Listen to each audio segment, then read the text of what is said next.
Assalamualaikum warahmatullahi wabarakatuh. Salam sejahtera dan salam harapan pada semua para peserta dan juga yang saya hormati rekan ahli panel, iaitu Dr. Nasir serta moderator dan juga teman-teman daripada luar negara yang turut hadir pada sesi kita pagi ini. Sebelum menjawab persoalan apakah lahirnya amanah ataupun parti amanah negara merupakan satu hasil daripada konflik antara golongan konservatif dan progresif, saya harus bersetuju dengan soalan itu, dan jawapannya sebahagiannya ya dan sebahagiannya tidak. Kesemuanya merupakan faktor tersebut. Ini dirujuk kepada tulisan-tulisan saya sebelum ini apabila sejak konflik yang semakin berkembang dalam Parti Islam se-Malaysia PAS, saya mengandaikan bahawa ini bukan satu pertembungan antara golongan ulama dan profesional. Itu tidak pernah menjadi sebab. Cuma bagi orang awam yang mudah dengan bahasa yang mereka faham, maka mereka menyatakan ini pertemuan antara golongan ulama dan profesional.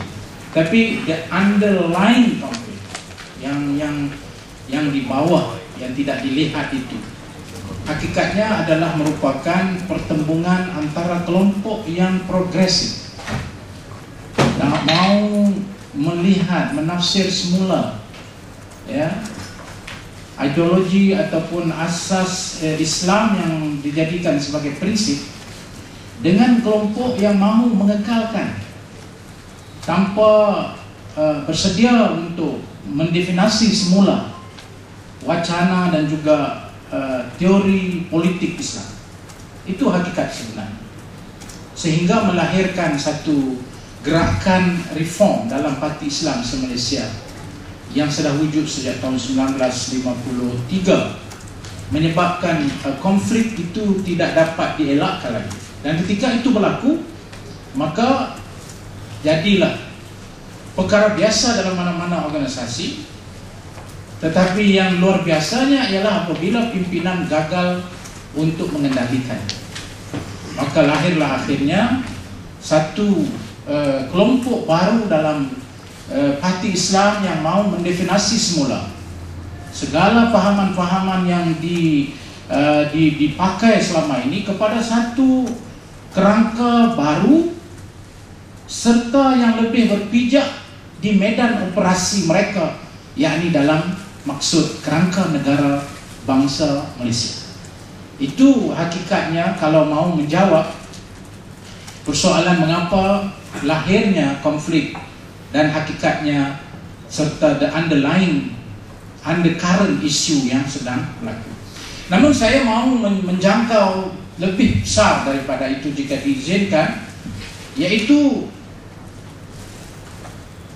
bila kita melihat dan meninjau politik Islam yang kadangkali lebih mudah diungkapkan dengan satu perkataan yang lebih besar, yaitu gerakan Islam, or the Islamic movement. Kerana Islamic movement itu sendiri mempunyai latar belakang kelahiran, evolusinya, perkembangannya, hinggalah kepada pendefinisian semula. Jadi saya tidak boleh berbicara tentang perkara besar ini, melainkan saya terpaksa rujuk kepada perkembangan gerakan Islam secara menyeluruh. Pertama, gerakan Islam itu pada awal sudah muncul, kalau ditanya dari sudut historical perspective, ia adalah kesinambungan daripada risalah yang ditinggalkan oleh junjungan besar Nabi Muhammad SAW. Dan saya ada banyak dalil untuk membuktikan melalui ayat-ayat Al-Quran serta sirah Nabi, berpandukan kepada teks-teks yang muktabar, yang boleh kita ambil, menyatakan bahawa gerakan Islam itu bukan satu benda baru. Dia adalah continuation, ya, adalah kesinambungan, susur galur daripada apa yang telah ditinggalkan oleh the Prophet Muhammad sallallahu alaihi wasallam, peace be upon him. So apa yang berlaku ialah ketika ia berkembang, waktu itu Islam ada entiti kuasa, yaitu adanya khilafah.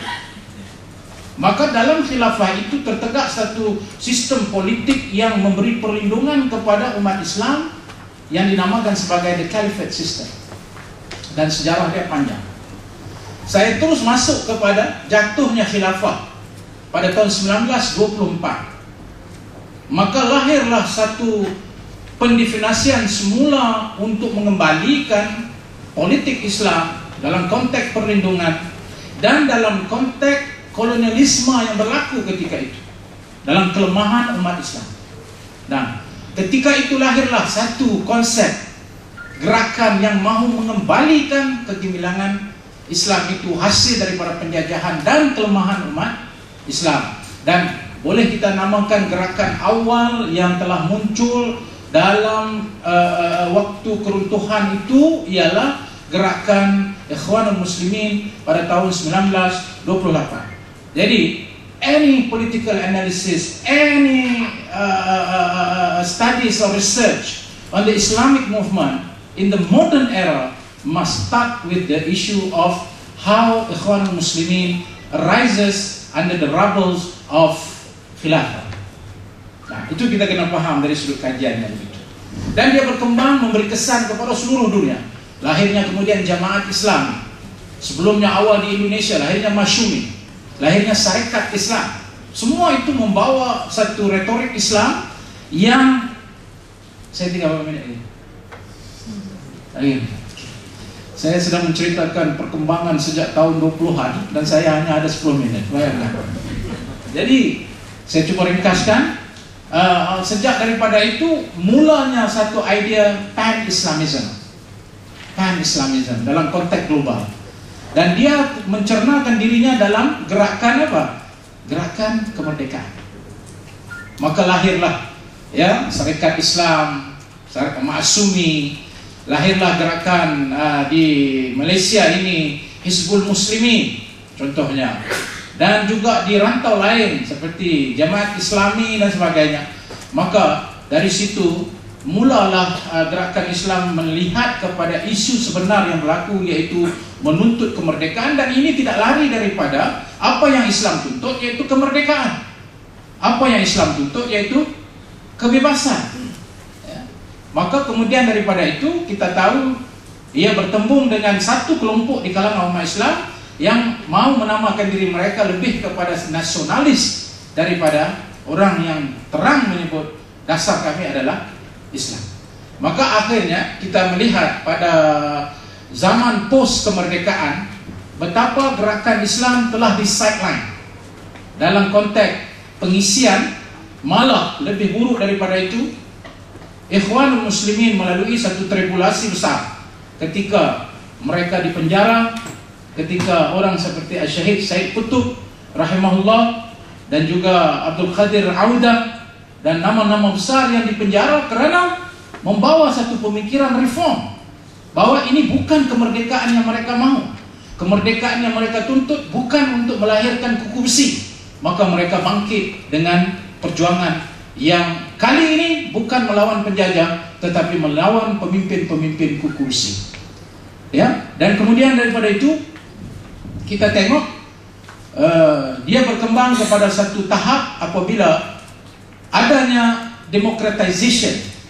Maka ketika itu banyak daripada gerakan Islam melibatkan diri mereka dalam dunia politik sebagai parti politik, masuk pilihan raya. Walaupun mempunyai berbagai tekanan dan panjang ceritanya di negara Arab lain, di rantau Asia Tenggara lain, itu kita boleh bincang.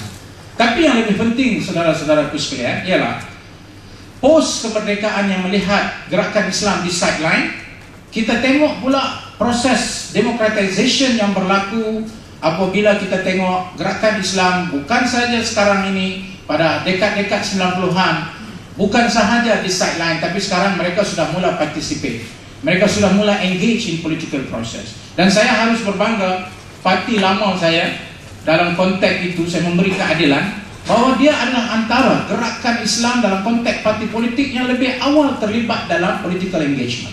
Dan itu kita harus berikan satu kredit kepada parti PAS dalam konteks yang kita sedang bicara. Tetapi tuan-tuan, saudara-saudaraku sekalian, hari ini the whole gameplay is change. Hari ini satu atur permainan yang sudah berubah hari ini. Atur permainan yang sudah dituntut kepada politik Islam untuk berada dalam arus perdana, untuk berada bukan sekadar retorik-retorik tentang negara Islam, bukan saja retorik-retorik tentang mau menegakkan keadilan, tapi hari ini soalnya ialah bagaimana benda itu harus dibawa dan apa solusi-solusi yang hendak dibawa. Dan ini telah mengubah landscape pemikiran gerakan Islam, khususnya parti-parti politik Islam, supaya lebih berpijak di bumi nyata, melihat permasalahan, melihat apa isu-isu yang ada di hadapan mereka, dan bukan sekadar retorik-retorik kosong. Sebab itu saya terus masuk kepada prospek hari ini, berpandukan kepada sejarah yang lampau dan apa yang telah dilalui gerakan Islam hari ini. Daripada tulisan-tulisan yang kita baca, bolehlah kita ambil teori-teori terhadap perkembangan gerakan Islam hari ini. Antaranya ialah post-Islamism. Post-Islamism diperkenalkan oleh Asif Bayat, yang melihat revolusi Iran sebagai satu revolusi yang setelah 10-20 tahun kemudian kosong dengan pengisian. Maka apabila kosong dengan pengisian, para clerical, para ulama yang membangunkan revolusi itu, mereka terpaksa menjadi lebih keras dalam ideologi mereka, kerana mereka tidak ada satu pendekatan untuk menyelesaikan isu yang lebih besar, yaitu isu-isu negara. Maka lahirlah konsep post-Islamism. Lahir pula konsep Oliver Roy yang mengandaikan why political Islam failed, the failure of political Islam. Oliver Roy mengandaikan bahawa yang berlaku sekarang ialah antara kelompok tradisionalis dengan kelompok yang dikatakan political, yang lebih melihat untuk memaksa pemikiran mereka supaya mereka terus kekal relevan berbanding dengan golongan tradisionalis yang dikatakan lebih bersifat terbuka kepada segala perkembangan-perkembangan semasa kerana berada dalam lingkungan tradisionalis mereka. Dan hari ini kita telah cuba untuk memahami konsep post-Islamism, why political Islam fail, kepada satu pendekatan juga oleh penggerak dan aktivis, yaitu Rashid Ghannouchi, yang menyebut dalam bukunya Demokrasi in Islam, menyatakan keperluan politik Islam mengisi ruang demokrasi supaya Islam itu dapat ditegakkan dalam konteks praktikal sebuah negara, serta hubungan polisi-polisi dan negara apa yang mau dibina. Oleh itu, kita tidak kurang daripada penulis-penulis tempatan yang mencoba bercakap tentang masa depan politik Islam itu yang terlibat di dalam medan. Antaranya ialah Dr. Zulkifli Ahmad dalam tulisan dia terkini menyebut tentang generasi kedua gerakan Islam di Malaysia, yang juga mengandaikan redefinition, yang juga melihat kepada practical approach, yang juga melihat kepada kerangka negara, yang juga melihat kepada realiti politik kepelbagaian yang ada di Malaysia. Dan saya sendiri telah menulis 2 buku, yaitu PAS Baru dan Rejuvenasi PAS, juga berpandukan kepada teori keluk ketiga, di mana keluk pertama yang tercipta dalam konteks Malaysia sudah pun digantikan dengan keluk kedua, yaitu kepimpinan ulama hari ini. Dan saya mengandaikan sejak 10 tahun yang lalu bahawa keluk ketiga pasti akan muncul kalau keluk kedua gagal untuk membawa Islam dalam konteks realiti. Saya cuba untuk memastikan keluk ketiga itu lahir dalam parti saya yang dahulu, tapi ianya tidak kelihatan. Saya terpaksa mencipta keluk itu di luar parti, maka lahirlah Parti Amanah. Dan dalamnya banyak konsep-konsep pendefinisian organisasi dalam konteks fiksiasi, yang saya sedang mengadakan satu usaha yang berterusan, insya-Allah with the will of God, pada hujung tahun atau pertengahan tahun depan kita akan lahirkan satu dokumen yang kita namakan Fiksiasi Manhaj Malaysia, ataupun political understanding, the Malaysian way, yang akan menyumbang bukan sahaja meletakkan Islam dalam practicality dan operational, tapi juga menyumbang kepada kegagalan negara-negara Arab untuk menunjuk contoh kepada apa itu political Islam yang mampu hidup, mampu bersaing, dinamik, dan memberi kebahagiaan dan kesejahteraan kepada rakyat. Sekian dahulu. Assalamualaikum warahmatullahi wabarakatuh. Terima kasih kepada YB Dr. Mujahid. Apa yang dikatakan tadi adalah pertamanya bukan pertembungan antara ulama dan juga progresif, dan keduanya selepas penjatuhan khilafah Islam pada 1924, gerakan-gerakan Islam tercari-cari konsep yang perlu dibawa, sehingga yang seterusnya bahawa gerakan Islam yang baru tidak perlu duduk dalam satu retorik sahaja, perlukan satu pembaharuan supaya gerakan Islam lebih makin